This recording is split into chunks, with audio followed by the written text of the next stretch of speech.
감사합니다. 우리의 마음이 뜨거워지게 도와주시고 성령님 역사하여 주옵소서. 예수님의 이름으로 기도합니다. 아멘. 우리 강사님 나오실 때 할렐루야로 환영합니다. 할렐루야, 할렐루야, 할렐루야. 하나님의 은혜 가운데 어느덧 마지막 날 마지막 강의 시간이 되었습니다. 여러분들을 만난 게 저에게는 큰 기쁨이고 또 우리가 주 안에서 교제를 할 수 있었다는 것이 하나님의 섭리라고 분명히 믿습니다. 우리가 서로에게 한번 인사를 해보도록 하겠습니다. 당신이 오셔서 격려가 되었습니다. 시작. 당신이 오셔서 격려가 되었습니다. 당신이 오셔서 격려가 되었습니다.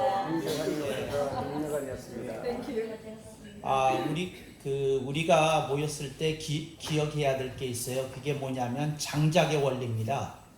이제 시골에서 아궁이에다 군부를 뗀 분들은 아시는데 장작이 하나밖에 없어서 그걸 불 붙였을 때의 그 열기와 2개였을 때, 3개였을 때, 한 장작이 5개 정도 들어가면 이제 군불이 지펴지는데, 그럼 밤새 이렇게 방안이 새벽이 올 때까지 이렇게 온기가 뜨거운 것을 느낄 수 있습니다. 그래서 우리가 집에서 각자 골방에서 기도하는 것도 좋지만 이렇게 모여서 이렇게 기도하고 또 다른 사람으로부터 또 동역자로부터 이렇게 자극을 받는다는 사실이 우리에게 큰 격려가 된다. 이제 그런 걸 여러분들이 생각하고 이렇게 사역하시면 좋겠다는 생각을 합니다. 우리 각자는 각자 다른 인생을 살아갑니다. 그런데 오늘 주님은 우리들에게 이런 제목을 주셨습니다. 나는 무엇으로 목회를 하고 선교를 하는가? 그래서 우리가 하는 일이 목회입니다. 이제 목회의 뜻이 무엇이냐면 교회를 섬기는 겁니다. 그게 목회입니다. 그래서 꼭 여러분들이 기억하시기를 바랍니다. 그러면 누가 이렇게 이 일을 달 것 같아요. 그러면 주님을 섬기는 게 무엇입니까? 했을 때 1초도 지체지 말고 나와야 될 답이 교회를 섬기는 것. 아니. 주님을 제가 무슨 말을 했느냐면 교회를 섬기는 것은 목회다. 그렇다면 주님을 섬기는 것은 무엇이라고 부르는가입니다. 그럴 때 여러분들이 1초도 걸리지 않고 답이 나와야 됩니다. 그걸 헌신이라고 하는 겁니다. 그러니까 신학적 개념이 확실하게 정리되어 있지 않으면 여러분은 다양한 봉사를 그리고 어떤 전도 활동을 그리고 또 여러분들이 어떠한 사회적인 유익을 끼치는 어떤 복지 활동을 먼저 그냥 이미지상으로 떠올릴 수 있습니다. 우리는 좀 더 주님께 초점을 맞추고 집중할 필요가 있습니다. 그래서 우리는 우리의 인생을 누구께 드립니까? 예수님께 드립니다. 그래서 우리들이 예수님께 섬기는 것, 그게 헌신이다. 교회를 섬기는 건 목회라고 한다. 이런 걸 여러분들이 기억하면 좋겠습니다. 그러면 여러분들이 선교는 무엇을 섬기는 것일까요? 이 종족을 섬기는 겁니다. 말이 다르고 풍토가 다르고 문화가 다른 곳에 우리들이 섬겨야 될 귀중한 영혼들이, 불쌍한 영혼들이, 안타까운 영혼들이 우리를 기다리고 있기에 우리들이 기꺼이 사역하는 줄로 믿습니다. 그런데 우리들의 사역을 함에 있어서 우리들이 주목해야 될 게 있습니다. 무엇으로 목회를 하고 선교를 하는가입니다. 근데 목회가 왜 앞에 붙었느냐 하면 이걸 선교사님들한테 좀 각인시키고 싶어서 이렇게 제목을 정한 겁니다. 그러니까 제가 이렇게 제목을 정할 수도 있었거든요. 나는 무엇으로 선교를 하는가? 그런데 왜 목회를 앞에 달았느냐 하면 우리가 어떤 형태의 선교를 하든지 교회를 세우는 겁니다. 그러니까 교회가 강건하도록, 교회가 주님의 기쁨이 되고 자랑이 되도록 섬기는 겁니다. 그러니까 우리는 선교사이지만 나는 목회자이구나, 양떼를 돌보는 목자이구나, 이제 이런 마음을 늘 잊지 않으실 수 있기를 바랍니다. 그래서 교회를 강건히 세우는 것이야말로 오늘 주님이 우리 선교사들에게 주신 임무라고 그렇게 생각을 합니다.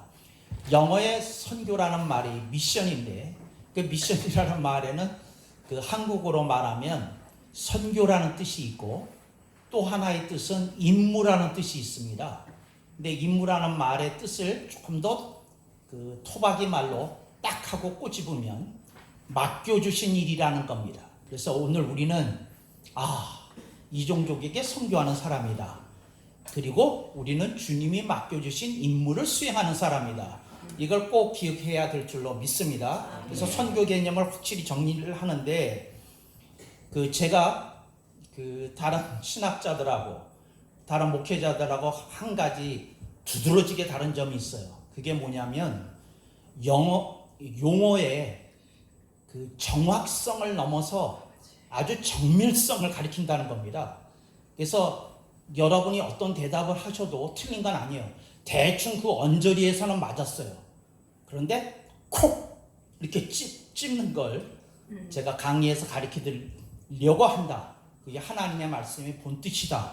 이걸 여러분들이 생각하시고 그런 기질이 여러분들에게 생기기 시작하면 사람을 콕 집어서 이제 인물로 키워내는 문을 생각과 마음의 문을 열게 할 수 있을 줄로 믿습니다. 그래서 여러분들이 선교사다. 나는 이종족에게 부름을 받은 사람이다. 근데 여러분들이 잊어먹고 있는 게 있어요. 임무입니다. 임무. 그래서 선교사 제가 가는 분들에게 목회를 하면서 미국이나 한국에서 목회를 하면서 하는 말이 있습니다. 그게 뭐냐면 임무를 갖고 가야 된다. 근데 지금은 그냥 선교사로 가는 것일 것이다. 그런데 한 3년 동안 주님이 내 선교지에서 나에게 맡겨주신 임무가 무엇인지 들어야 된다. 찾아야 된다. 아멘 안 하시죠? 주님이 나에게 주신 임무가 무엇인지 주님으로부터 직접 들어야 된다. 그리고 내가 정말 해야 될 일이 무엇인지 여러분들이 찾아야 한다. 두 가지를 주님으로부터도 듣고 여러분들도 찾아서 임무를 갖고 있어야 됩니다. 그래서 선교사에게 누가 묻기를 당신이 남호공에 부르심을 받았는데 주님이 당신에게 맡겨진 임무 1, 2, 3 10초 내에 빨리 얘기하세요. 그거 생각하면 안 됩니다. 속에 그냥 막 터져나와야지. 근데 왜 터져나오지 않느냐? 막연하게 주님을 섬기겠다고 생각하고 그냥 전반적인 사역을 하는 사역자가 의외로 많습니다. 여러분들은 저를 만나셨으니 이제 임무가 뭘까? 이걸 이렇게 찾는 걸 뭐라고 하냐면 초점 잡기라고 합니다. 여러분 카메라에서 영상을 찍을 때 동영상이든 스틸이든 간에 중요한 것이 초점이 맞춰지는 겁니다. 초점이 맞춰지지 않으면 이미지가 흐릿하게 나옵니다. 그러니까 여러분이 임무에 대해서 초점을 맞춰서 또렷이 이렇게 얘기를 해야 됩니다. 네, 그러면 주님이 너는 미셔나리가 맞다. 너는 선교도 알고 임무도 아는구나. 네, 주님이 그렇게 말씀하실 줄로 믿습니다. 그래서 그걸 찾아야 되는 겁니다. 구약에 보면 다양한 예언자들이 등장합니다. 이걸 이제 일반 성경에서는 선지자라고 하는데 똑같은 말입니다. 제가 선지자 예언자를 그냥 혼용하겠습니다. 어떤 때는 선지자, 어떤 때 이제 입에 붙은 대로 그냥 말씀을 드리겠습니다. 그 예언자들이 보면 각기 독특한 컬러를 갖고 있었어요. 그래서 여러분들이 이렇게 이해하시면 됩니다. 그렇게 많은 많은 예언자들이 있었다는 것은 주님이 그들에게 부여하신 뭐가 달랐다? 임무가 달랐다는 거예요. 임무가. 그래서 여러분들이 주님이 나에게 주신 임무는 무엇일까? 이렇게 생각해 보실 수 있기를 바랍니다. 그래서 여러분들이 성경에서 모델을 찾아야 됩니다. 어떻게 찾아야 되느냐면 내가 성경에서 내 선교지에서 내가 본받으면서 뒤따라가면서 사역할 그림을 제시해 줄 수 있는 인물이 누군지 여러분들이 찾아야 됩니다. 근데 그러지 않으면 여러분들이 만든 그림을 만드느라고 굉장히 고생하십니다. 그러니까 여러분들이 뭐부터 한다고요? 성경 속에서 내가 본받을 사역자를 찾아내서 그분을 좀 연구하셔야 됩니다. 그리고 이게 내 성향에 맞다. 또 이게 내 스타일에 맞다. 이게 내가 걸어가야 될 길이 틀림없다. 이제 이런 것들을 여러분들이 생각하셔야 된다는 겁니다. 그래서 그게 나는 무엇으로? 나는 주님이 사역자들에게 각기 다른 컬러를 주심을 믿는다. 그런데 주님은 나에게 이런 컬러를 가지고 사역하도록 부르심을 받았다. 그러니 나는 이렇게 해야 된다. 이걸 꼭 기억하시고 사역하실 수 있기를 바랍니다. 네. 그런데 세월이 자꾸 흘러가요. 그래서 제가 선교사님들한테 당부하고 싶은 말을 이렇게 뒤에 있었던 얘기를 뒤에 하려던 얘기를 이제 오늘은 이렇게 앞으로 당겨서 이제 얘기를 할 겁니다. 그게 뭐냐면 여러분들은 무엇으로 사역을 하느냐? 인생 끝날을 보고 살아야 됩니다. 그러니까 나도 죽을 날이 있구나. 나도 인생을 마감하고 주님을 뵈러 하늘나라에 갈 날이 있구나. 그거 가늠하고 살아야 됩니다. 그래서 여러분들이 조금 짧게 잡으시면 좋을 것 같아요. 이게 짧게 잡으라는 말은 여러분들이 장수하지 말라는 뜻은 결코 전혀 아니고요. 무슨 뜻이냐면 내가 사역할 수 있는 수명이 5년이 남았다면 나는 5년 동안에 어디에 초점을 맞추고 어디에 나의 모든 힘을 쏟아부어야 될 것인가, 그걸 좀 생각해보고 사셔야 됩니다. 그래서 여러분들이 5년 단위로 한번 끊어서 지금부터 5년 동안은 이렇게 사역하다가 5년 후에 주님이 부르시면 또 가리라. 기쁘게 가리라. 이제 그리고 5년이 채워졌어요. 그럼 다시 5년 연장하는 겁니다. 그래서 여러분들이 죽음의 끝날을 이렇게 바라보고 살아야 됩니다. 은퇴한 목회자들 중에 존경할 만한 사람이 많지 않아요. 내가 그분들의 삶을 하는데 그렇게 좋지 않아요. 왜 좋지 않느냐면 아직도 권세에 대한 욕망을 버리지 않으셨더라고요. 그리고 또 뭐가 있느냐면 아직도 잘 사는 사람들이 사는 모습에 취해서 사시더라고요. 만나서 얘기를 해보면 어디 1년에 한 번씩 해외여행 갔다 왔다는 얘기를 하고 어디 좋은 데서 무슨 대접 받았다는 얘기는 하고 이런 얘기를 주로 하시더라고요. 이런 얘기 해주는 분을 만나고 싶었거든요. 장 목사님, 나는 해가 갈수록 후회되는 게 많아. 나는 해가 갈수록 내가 부끄럽다는 것을 느끼고 살아. 내가 지금 깨닫고 느끼는 것을 20년 전에 내가 알았으면 얼마나 좋을까. 이렇게 자탄하는 분은 제가 인생에서 딱 2분 만났어요. 미국에서. 미국 목회자들 중에. 제가 요양병원에 가서 이렇게 사역을 좀 했는데, 목사님 와서 이제 기도해주고 상담해주고 그런다니까, 이제 그분들이 이런 얘기를 하는 거예요. 그 중에 목사님이 계셨는데, 그 2분이 휠체어에 앉았어서 그런 얘기를 하는 거예요. 회관스럽다고. 근데 우리들이 무엇으로 사역하는지를 이렇게 알아야 된다. 근데 그러지 않으면 우리들의 수고가 그냥 이렇게 무의라는 건 주님 보시기에 인정받지 않고 끝날 수 있다. 이걸 우리들이 이렇게 확실하게 깨달아야 되는 줄로 믿습니다. 누가 저한테 이런 질문을 했다고 가정하겠습니다. 그렇다면 장성 교수님은 무엇을 가지고 목회를 하고 신학교에서 가르치십니까? 누가 이렇게 탁 물었다 그러면 무엇을 가지고?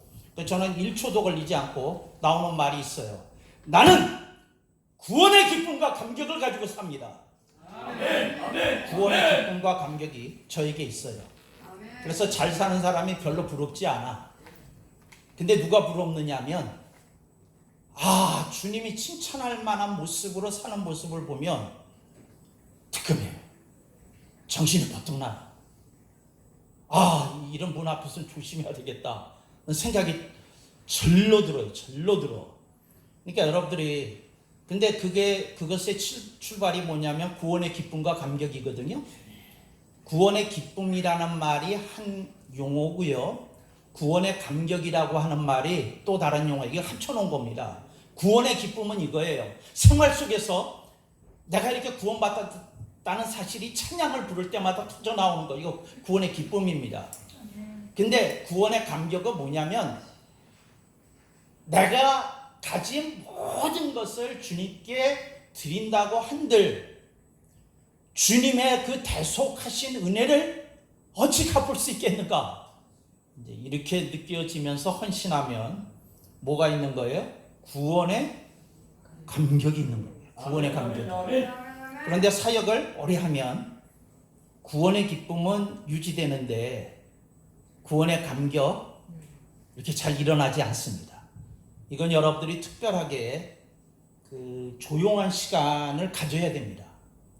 그러니까 주님과 여러분의 영혼이 만나는 시간을 골방 속에서 한적한 곳에서 조금 찾아야 됩니다. 주님, 제가 사역에 너무 치중했습니다. 이 며칠 동안 제가 이곳에서 주님을 온전히 우러러며 지내고 싶습니다. 주님, 저에게 구원의 기쁨과 퇴색되어가는 구원의 감격을 회복시켜 주옵소서. 이렇게 기도하면서 구원의 기쁨과 감격이 있어야 됩니다. 다시 말씀드려요. 구원의 감격이 있는 사람은 잘 사는 사람이 부럽지 않다는 거예요. 그러니까 눈이 흐릿한 사람의 특징이 뭐냐면 잘 사는 사람을 이렇게 쫓고 있어요. 옷 잘 입은 사람을 눈에 쫓고 있어요. 좋은 차 타는 사람 눈에 쫓고 있어요. 눈이 그러니까 간다고. 그냥 눈이 조금 더 거룩한 데 가야 되거든요. 조금 더 뜻깊은 데 가야 되고 달라야 되고 그것으로 사역해야 되는 줄로 믿습니다. 그러니까 여러분들이 제가 성경 속에서 여러분들의 사역의 모델을 찾으라 그랬잖아요. 그 다음에 두 번째, 여러분들이 무엇으로 여러분들이 목회를 하고 선교를 하는가 하는 것은 여러분들이 존경할 만한 인물을 역사 속에서 혹은 여러분의 생활 속에서 만났던 사람들 중에서 여러분에게 롤 모델이 있어야 됩니다. 그러니까 다른 건 모르겠는데 저분은 내 스타일도 맞고 또 너무 훌륭하시고 뭐한데 내가 조금 저 그림을 보면서 살아야 되겠다 그럽니다. 근데 이걸 보고 선교학에서 뭐라고 그러느냐면 사역의 설계도라고 얘기합니다. 우리가 사역의 설계도를 그려야 되는데 마치 왜 설계도라는 말을 쓰느냐면 우리가 어떤 건물을 짓더라도 건물을 제대로 짓기 위해서는 감으로 지어서는 아니 되고 뭘로 지어야 됩니까? 설계도를 충분히 협의하고 검토해서 확정짓고 건물을 올려야 되는 줄로 믿습니다. 그래서 여러분들이 건물을 이제 올리려고 그렇게 할 때 여러분들이 내가 저분을 일단 롤모델로 하고 내가 좀 본받으면서 나를 깎아내고 다듬어 가면서 사역해야겠다는 그림이 좀 있어야 됩니다. 그림이 있어야 돼요. 한경직 목사님의 전성시대에 그러니까 여의도 순복음교회가 등장하기 전까지는 영락교회가 우리나라에서 최대 장로교회고 최대 교회였거든요. 교인들이 가장 많은. 그런데 한경직 목사님이 많은 목회자들에게 이렇게 찔끔하는 걸 줬어요. 이분 만나보면 굉장히 온화하시고 굉장히 겸손하세요. 그러니까 그분에게 잽도 안 되던 사람은 이분이 워낙 겸손하게 말씀하시고 온화하게 하니까 그냥 그거 하나 배우고 갔어요. 목회자는 모름지기 온화해야 되는 것이고 겸손해야 되는 것이구나. 그게 그냥 생활 속에서 보였다니까요. 근데 여러분들이 삶 속에서 그런 모델을 찾아서 내가 좀 흉내내려고 그래야 되겠다. 그러지 않으면 막 사는 겁니다. 근데 막 산다는 말의 뜻이 뭐냐면 그런 막 사는 게 아니고 그냥 눈 뜨면 일이 기다리고 있어요. 그 일 따라가는 거예요. 이게 막 사는 거예요. 눈 뜨면 만나야 될 사람이 있고 해야 될 일이 있고 처리해야 될 일이 있고 가야 할 곳 있고 병원도 있고. 그런데 이제 그렇게 사면 막 사는 겁니다. 그러니까 막 산다는 말인 설계도 없이 사는 겁니다. 여러분들이 무엇으로 사느냐 이제 그거 1번 가르쳐 드렸고요. 그 다음에 2번 장성 교수님은 무엇을 가지고 목회를 하고 가르치십니까? 이건 의외의 대답이 될 수 있어요. 의외의 대답이. 그러니까 이건 우리 교인들이 아니면 몰라요. 우리 교회에서 가장 강조하는 건데 저는 이것을 강조하는 교회나 목회자나 설교자를 만나본 일이 없어요. 근데 그게 뭐냐? 맞출 수 있을까요? 혹시 단어 하나인데 두 글자로 된 제가 무엇으로 목회를 하고 가르치고 선교를 하는지 뭘까요? 뭐냐면 기획입니다. 기획. 저는 노트에 정리되지 않은 일을 안 합니다. 저는 제 머릿속에 있는 것들을 빠짐없이 제 노트에 적습니다. 그리고 제가 해야 될 일을 반드시 잠자리에 들기 전에 번호 매겨놓고 잠자리에 듭니다. 눈 뜨면 1, 2, 3, 4가 나를 움직여요. 물론 긴급한 상황이 있습니다. 누가 교통사고를 당해서 목사님 병원으로 가셔야 되겠습니다. 그럼 만사 지키고 그런 분 찾아갑니다. 그런데 그러지 않고 평상적인 날은 1, 2, 3, 4, 5, 6, 7, 8, 9, 10 이렇게 써 있어요. 여러분들이 기획을 좀 하고 사셔야 됩니다. 저는 여러분의 그런 노트를 보고 싶습니다. 공개는 할 수 없지만요. 장송 교수님, 제 이 노트 속에는 제가 생각하는 모든 게 여기 써 있고요. 제가 번호를 매겨가면서 이렇게 살고 있습니다. 이런 분이 제 제자가 되는 겁니다. 기획하셔야 돼요. 기획. 아멘. 여러분들이 대충 감으로 살지 마세요. 제발. 그 기획하셔야 돼요. 기획. 아멘이 이렇게 없으시니. 기획을 좀 하세요. 기획을. 근데 기획의 첫걸음이 뭐냐면 여러분이 머릿속에 있는 생각을 한번 다 노트에 한번 써보셔야 돼요. 이 생각 떠오르네, 이 생각 떠오르네 하면 그 머릿속에 떠오르는 생각을 다 적으려면 제가 경험해 보니까 딱 한 달 걸리더라고요. 4주, 28일. 4주 걸리더라고요. 머릿속에 온갖 생각이 있으니까 그걸 다 쓰는데 노트 몇 권이 들어가더라고요. 처음에는. 저는 여러분들이 그걸 기획 노트라고 그러는데 기획 노트를 들고 눈을 뜨고 그걸 읽어가면서 주님께 기도하는 기도자가 되는 모습을 보고 싶습니다. 네. 주님, 제가 기획 노트를 보면서 이런 생각을 했네요. 제가 이 문제를 어떻게 처리하기를 주님이 원하실지 궁금한 마음입니다. 제가 너무 미련하오니 주님 생활 속에서라도 저를 가르쳐 주옵소서. 먼저 이렇게 기도하고 그러실 수 있게 바랍니다. 기획 노트가 곧바로 무엇으로 전환됩니까? 기도 노트로 전환이 됩니다. 저는 종이에 쓰지 않는 기도를 안 합니다. 종이에 다 써요. 다 써. 근데 왜 쓰는지를 말씀을 드리겠어요. 왜 쓰느냐면 중요한 걸 꼭 기도하기 위해서. 이렇게 기도하시지 마세요. 생각나는 대로. 잠깐. 이런 집회에 오시잖아요. 이게 생각나는 대로 기도하는 수밖에 없어요. 다른 옆에 있는 사람에게 방해되게 노트 꺼내고 보고, 근데 불도 꺼졌는데 보고 어떻게 할 수 있겠어요? 그 뜻이 아니고, 여기서는 그냥, 이렇게 여러분들이 이렇게 영적으로 느끼고 떠올려지는 대로 그냥 흐름을 따라서 이렇게 쭉 가는 겁니다. 그런데 제가 하는 말은 집에서 여러분들이 기도할 때 어떤 날은 기획 노트를 기도 제목 노트로 삼아 기도해야 된다. 아멘. 제가 이걸 수도 없이 많은 목회자들한테 가르쳐 줬는데 안 하더라고요. 그리고 맨날 나한테 와서 하는 말이, 왜 저는 교수님처럼 단단한 교회가 안 될까요? 하고 물어요. 아니, 가르쳐 줬는데 해보고 와야지. 해보고. 여러분들은 하시리라고 믿습니다. 기획노트 그렇게 여러분들이 하시면 좋겠다 하는 생각이 듭니다. 근데 여러분들이 뭐에 조금 뭐라 그럴까 혼란이 왔는지를 말씀을 드릴게요. 왜 어떻게 혼란이 오느냐면, 성령님의 기름 부으심이 강력하면 내가 입술을 여는 순간 기도가 속사포처럼 막 달립니다.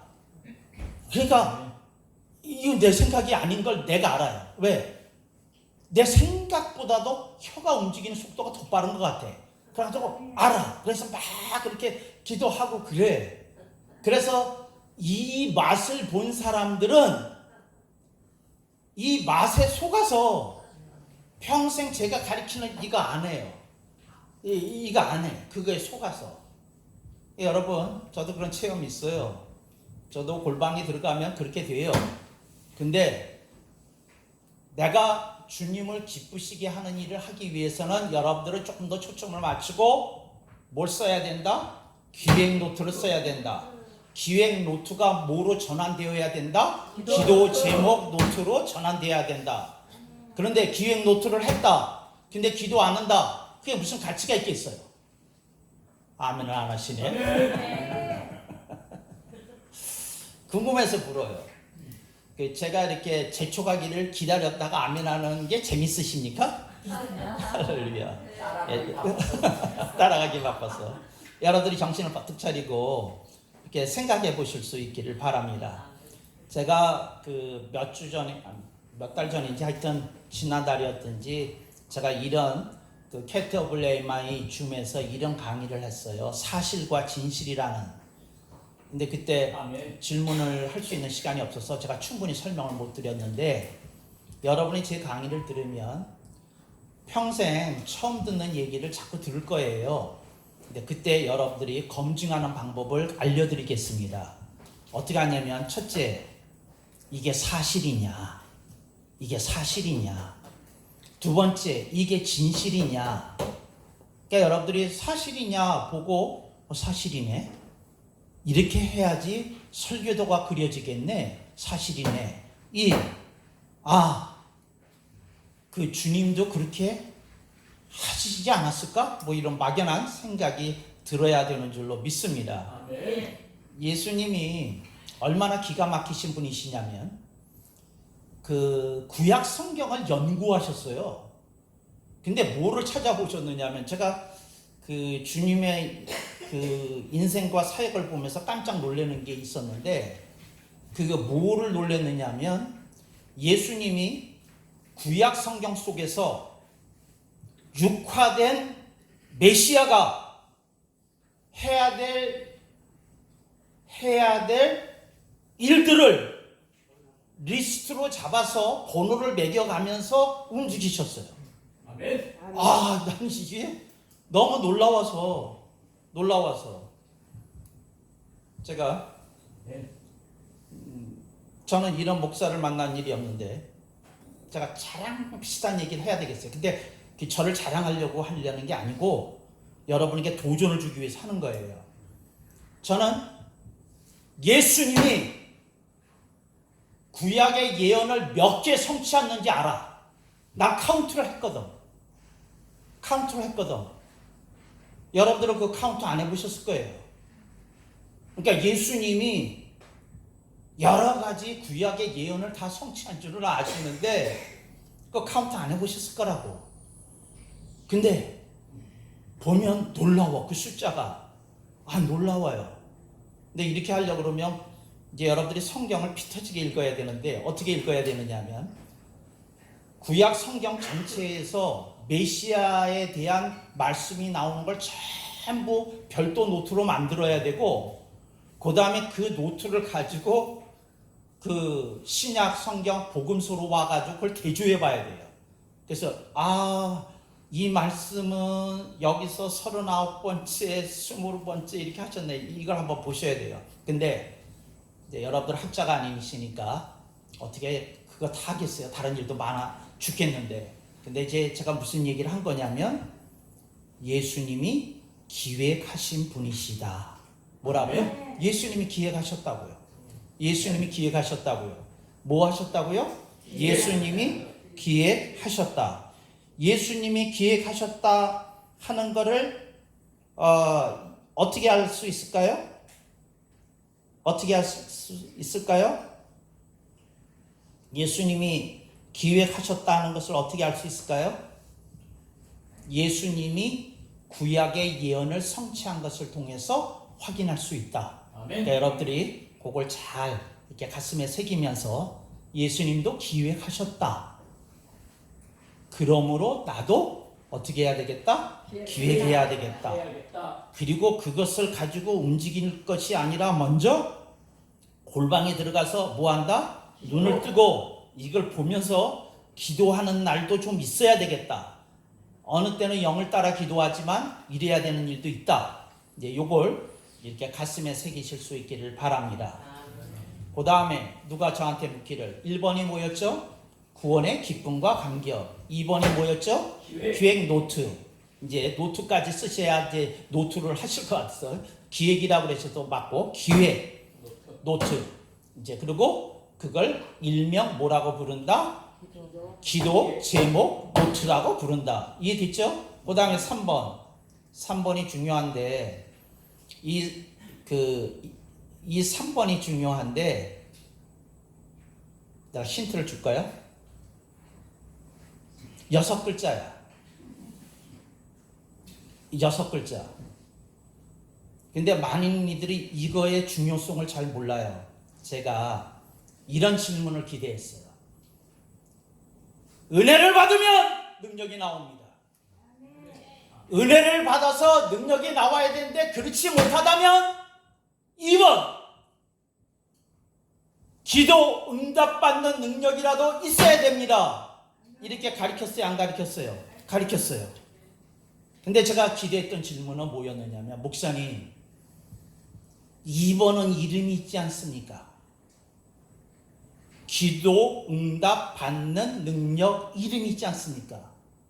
근데 1항에서 은혜에서 능력이 나오신다고 그러는데 그건 이름이 없습니까? 했으면 10만 원 저에게서 받아가셨을 거예요. 제가 그냥 기절을 했을 거예요. 와, 참 이런 분이 계시구나. 그러니까 그런 의문을 가지고 물어봤어야 돼요. 제가 질문을 제안을 한 적 없잖아요. 물어봤어야 돼. 근데 그 첫 번째의 능력을 질문이 없어서 제가 그렇게 생각했어요. 죄송해요. 미안합니다. 뭐냐면 못 맞출 거라고 생각을 했어요. 그래서 제가 이제 질문이 안 올 거라고 생각했어요. 그래서 제가 어떻게 했냐면, 이건 아껴뒀다가 마지막 날 마지막 시간에 써먹어야지. 그렇게 기획했어요. 그래서 그게 뭐냐면, 그리고 여러분들이 이거에 대한 도전을 받아야 돼요. 따라합시다. 은혜를 받으면 나오는 능력의 이름은 믿는 이의 권세입니다. 여러분, 인터컵이 틀렸어요. 인터컵이 왜 틀렸는지 얘기를 해줄게요.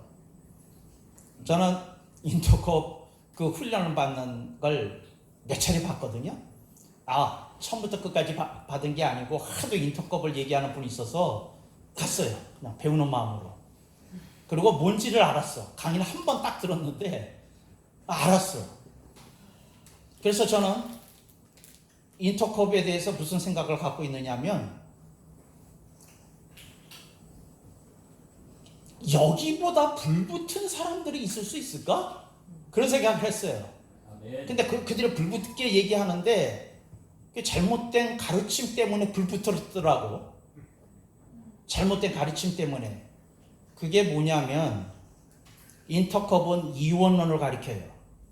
잘 들으세요. 여기 앉아 계신 분 중에 이원론 가리킨 분도 앉아 계시니까.